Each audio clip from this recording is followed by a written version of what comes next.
Morning! Yan, tapos na yung maligayang pagpapahinga. Tatong araw na walang pasok. Balik trabaho na naman.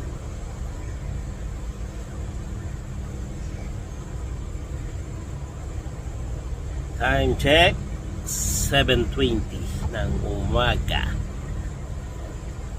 Nagpakuha ko ng welding rod sa supervisor ko kasi yung gamit kong welding rod sobrang laki, number 4.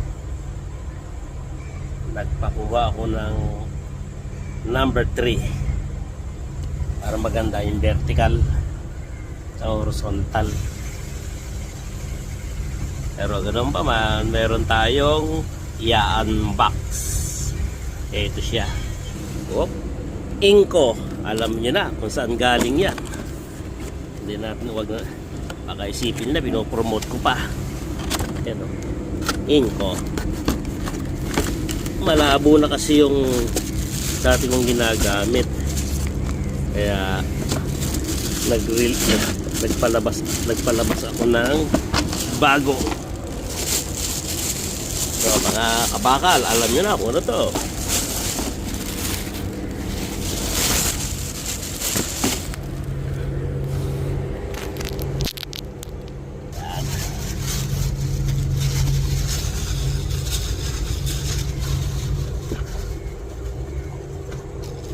Inko.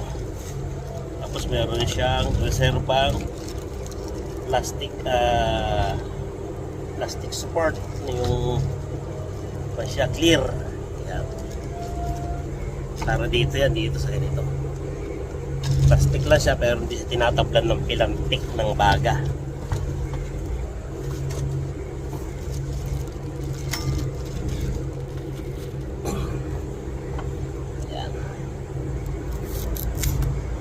Ayan o. Ganda. Kuwan siya mga idol. Solar siya. Ayan, pinaka-solar niya ito. Solar electronics. Once na nakadetect siya ng baga o yung talagang apoy, kahit na araw, nagda-dark siya. Automatic siya. Tapos yung pagka-dark niya, mayroon siyang ito, nag-i-start siya ng number 10 hanggang number 12. Yan.